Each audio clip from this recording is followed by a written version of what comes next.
এক ব্যক্তি তার ছোট সন্তানকে এই কোশ্চেনটা জিজ্ঞাসা করলো যে তুমি কি বলতে পারো যে প্রাচীনকালে কিভাবে করে বানর শিকার করা হতো। তো তখন সে কিছুটা আগ্রহী হয়ে শুনতে লাগলো যে কিভাবে করে শিকার করা হতো। তো পদ্ধতিটা খুবই ইজি। পদ্ধতিটা হচ্ছে এরকম যে একটা পাতিলের মধ্যে, যে পাতিলটার গলাটা অত্যন্ত চিকন এবং লম্বাটে, ঠিক আছে, ওই পাতিলের মধ্যে কিছু বাদাম দেয়া হতো অথবা বানরের পছন্দনীয় কিছু খাবার ওখানে রাখা হতো। গাছের ডালে কোনো একটা জায়গায় ওইটা রেখে তারপর শিকারি দূরে কোথাও থেকে ওইটা অবজার্ভ করতো। তো বানররা কি করতো, এভাবে করে এসে হাত ঢুকায় ওই যে তাদের পছন্দের যে খাবারটা আছে, বাদাম বা অন্য এই জাতীয় কোনো খাবার, হাত ঢুকায় ওইটা হচ্ছে যে বের করার চেষ্টা করতো।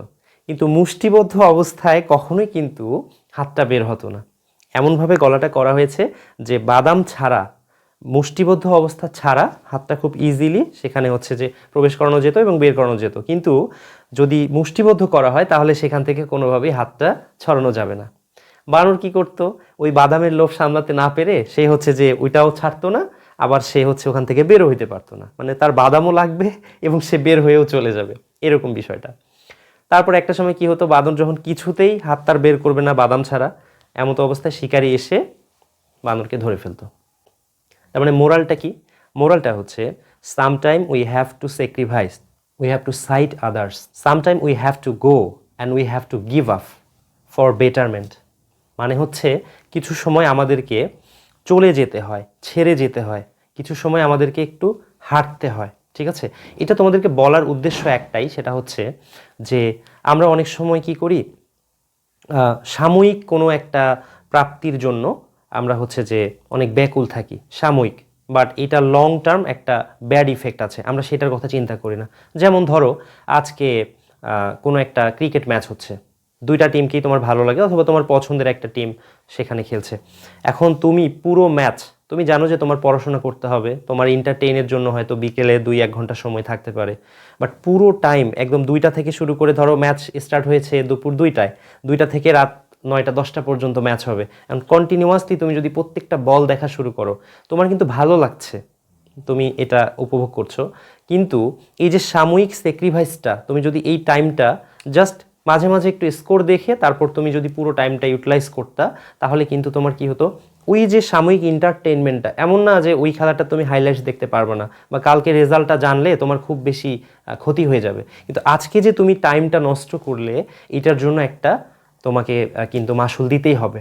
একটা কোট তোমাদেরকে আমি বলি, either you run the day or the day will run you. বিষয়টা এরকম যে তুমি যদি সময়কে তাড়া কর, মানে হয় তুমি সময়কে তাড়া করো, নইলে সময় তোমাকে তাড়া করবে। তোমরা একটু চিন্তা করলেই কথাটা বুঝতে পারবে, সময় হচ্ছে তোমার সবচেয়ে বড় এনিমি।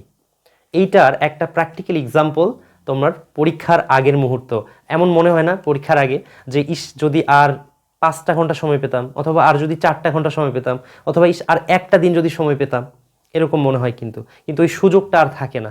সো সময় থাকতেই আমাদেরকে বুঝতে হবে যে কোনটা আমাদের জন্য ভালো আর কোনটা আমাকে স্যাক্রিফাইস করতে হবে।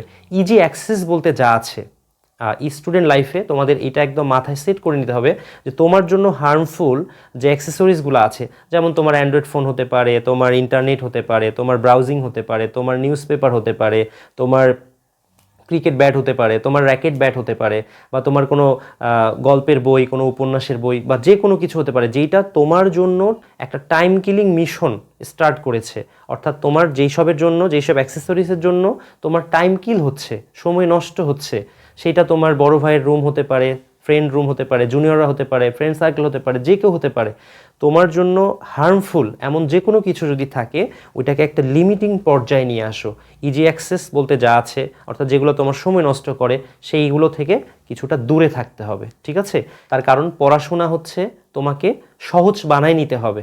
পৃথিবীতে কোনো মানে কঠিন বলতে কোনো কিছুই নেই, প্রত্যেকটা স্টাডি, প্রত্যেকটা টপিকস অনেক সহজ। এই যে তোমরা অন্তরীকরণ, যোগজীকরণ বা বলবিদ্যা, বিচ্ছিন্ন গণিত এগুলোকে অনেক ডিফিকাল্ট ভাবো, আসলে কি বিষয়গুলো ডিফিকাল্ট?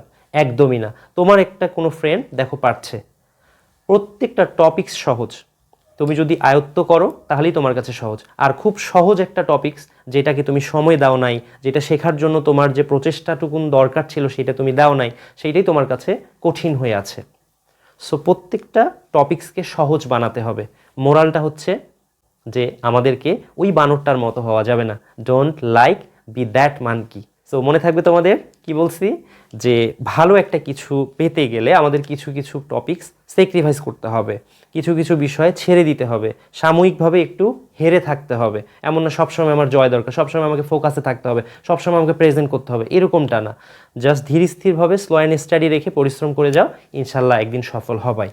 আর সফলতা তুলনামূলক জীবন তত্ত্বের মধ্যে নিয়ে আসার কোনো প্রয়োজন নাই, যে এমন হলো যে না আমার ডাক্তার হইতেই হবে, ইঞ্জিনিয়ার আমাকে হইতেই হবে, ভার্সিটিতে না পড়লে আমি গলায় দড়ি দিব, এরকম কিন্তু করা যাবে না, একদমই না। পরিশ্রম করতে হবে, তোমার যে চেরিশ ড্রিম, এটাকে তোমার যে ছোটবেলা থেকে লালিত স্বপ্ন, এটাকে বাস্তবায়ন করার জন্য চেষ্টা করে যেতে হবে।